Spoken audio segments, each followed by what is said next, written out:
Hi, everybody. It's Craig from Picks and Parlays, back with more horse racing talk. This year's Kentucky Derby 2020. It's not the first Saturday in May, as always. We're so used to that, but because of COVID-19, we see the Kentucky Derby for 2020 going to be September 5th.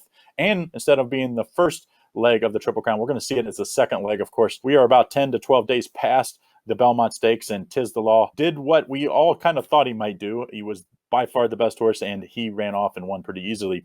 So now we look at the odds, the updated odds for the advanced odds, that is, for the 2020 Kentucky Derby, and we're going to give you a pick and prediction. Before I get to it, though, don't forget, give me a thumbs up, hit that subscribe button, and turn on that bell to make sure you get notified every time we post a video. Of course, right now, not a lot to talk about in the U.S. sports, but in just a few weeks here, we're going to have the start of Major League Baseball and the return of the NBA and the NHL playoffs. So make sure you hit that bell so you get notified every time we post a new video. All right, so obviously, like I said, we saw the Belmont Stakes. Tiz the Law romped, winning very easily, very impressively.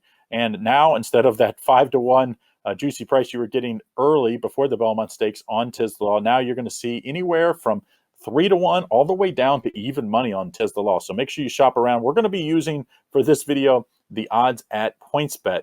And Tiz the Law is just over at plus 110 for advanced odds as of late June. Today's June 30th that we're taping this.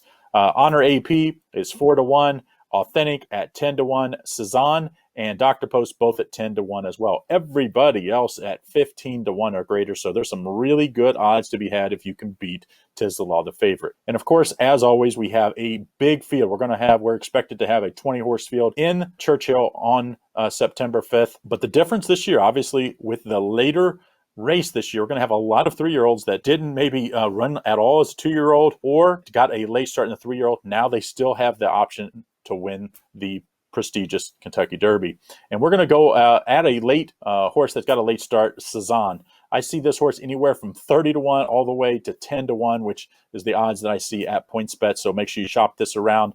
But I like this runner, Cezanne. Son of Curlin. Curlin obviously ran very well, a tough loser when it came to the Kentucky Derby when he ran.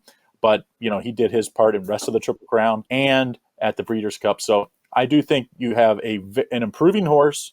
The one question on all these horses, even Tiz the Law, is you're going to have a long wait in between races for almost every horse that's going to be going in the Kentucky Derby. How that's going to affect the favorites or even the long shots, that's the judge you really got to make as an individual here. And to me, I like what Cezanne has done. And I think Cezanne at 10-1 is a lot of value. So that's going to be my pick for the Kentucky Derby and the advanced odds. Of course, we'll continue to give updated odds as we go on throughout the summer. And like I said, we'll be covering other U.S. sports that are going to be starting back up. So make sure you hit that subscribe button, give us a thumbs up, and turn on that notification.